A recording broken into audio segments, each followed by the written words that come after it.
Today I'm going to take you along and show you what I carry in my bug out bag. This was actually suggested by Cal in the comments section of the survival shopping haul video that I did recently. This first section down here in the bug out bag, there's nothing in the front pocket as yet. I can always add something in there if I need to. But this first section is all what I consider first aid. And I added in I did throw in the things that I bought at the Walmart on that last video. I do have cotton balls in a Ziploc bag. I have over-the-counter medicines like Tylenol and Imodium and allergy medicine. Anything that's over the counter I have in this Ziploc bag. I have the crazy glue in there. I did stick the bleed stops, both of those. You don't need the box, you just need the packages. These are the disinfectant surface wipes. I put quite a bit of those in a Ziploc, and I'll find out if they do continue with the moisturizing.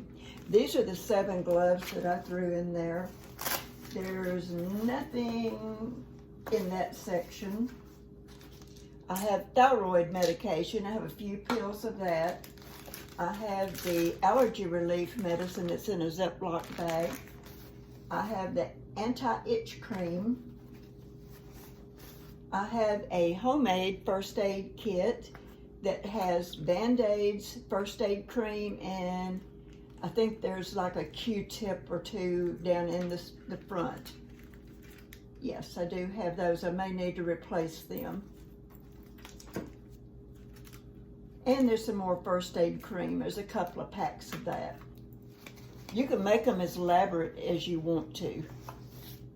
I also have a compass, so that if you are in an area and you just need to know your direction, you have that compass, and it's got a really good cord that you can put it around your neck.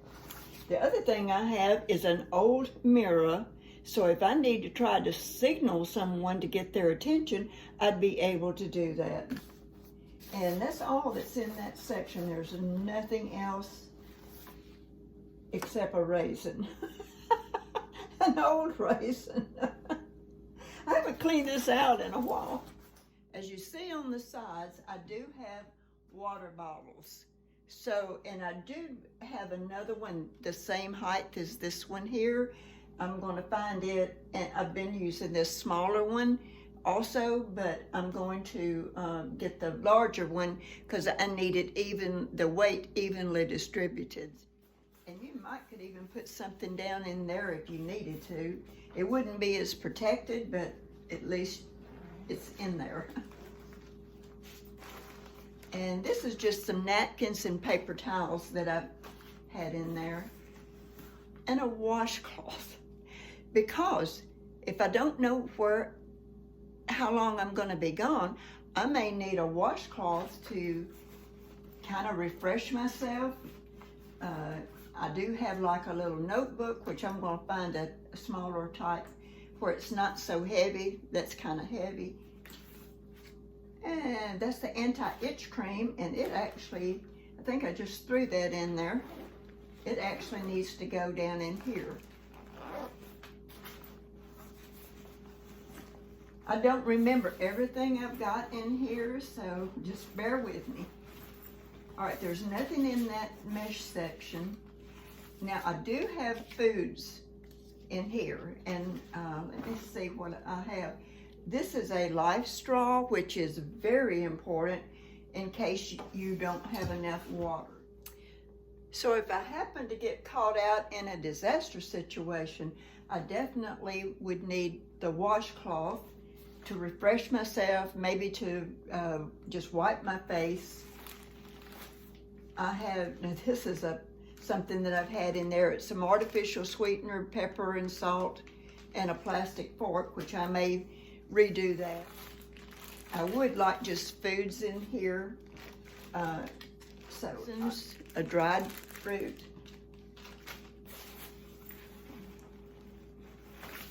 And I've got Vienna, 2 cans of Vienna sausage. And I've had that in here since April of the 1920. So I've had those in there a while, but they're good for a lot longer.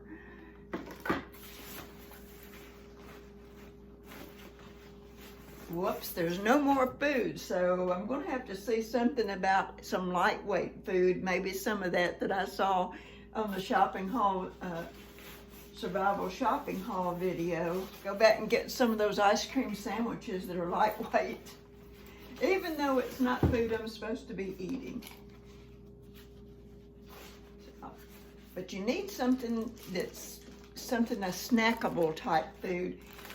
And I could have some nuts or something that I can fix up myself. That would be a really good thing. Anything that I can fix myself is always better. This last section is where I keep the clothing, and it's got the most stuff in it, so I'm going to kind of speed it up so it's not quite as boring, but I'll show you what I keep in there.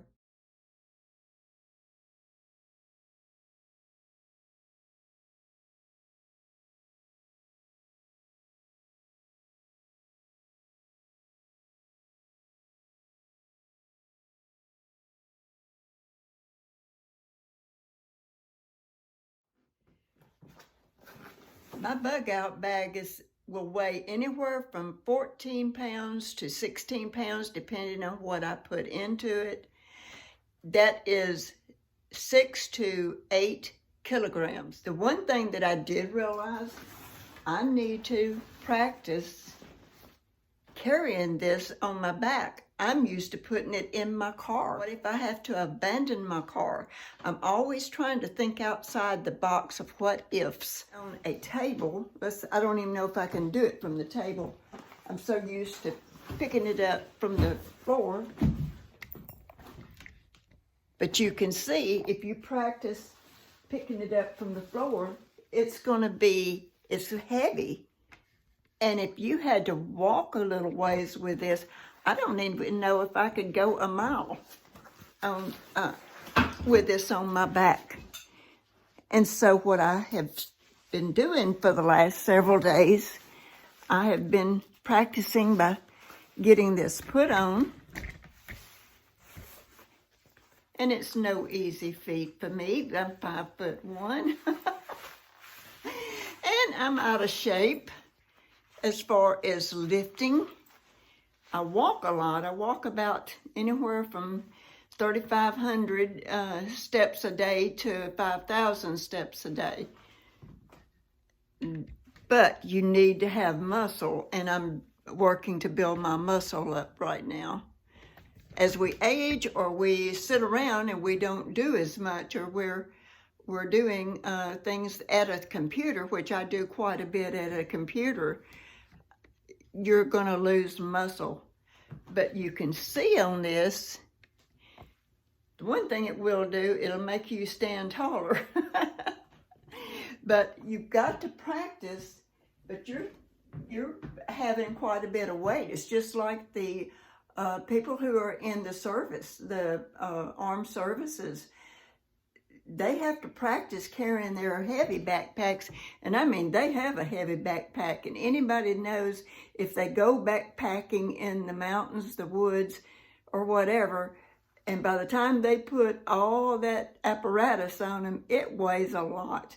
And if you're my age or even younger, I could lift more than what some of the younger people do if you're not used to carrying this. And so what I'm going to try to do is walk enough with the backpack on my back. It will build muscle for me, and it will make me much stronger. So I am trying that. The one thing you did not see in my bug out bag was a weapon. I would never leave a weapon in my bug out bag. I would never leave a weapon in my car. I would never want anybody to break into my car thinking I have a weapon. I hope this video did inspire you. If you've never done a bug out bag, you've never started preparing for a natural disaster or a unexplained happening that might be going on in your community, I hope this inspires you to get prepared. I do thank everybody who does take the time, like call in to give me feedback on what they would like to see in a video, or maybe you have a suggestion on how we can improve our bug out bags or our disaster preparedness. I do appreciate everybody who takes the time out to give me a thumbs up and subscribes and takes the time to share the videos. And I do appreciate all of the people who do come and watch the videos. I hope you have a good day, and I hope this video has helped you.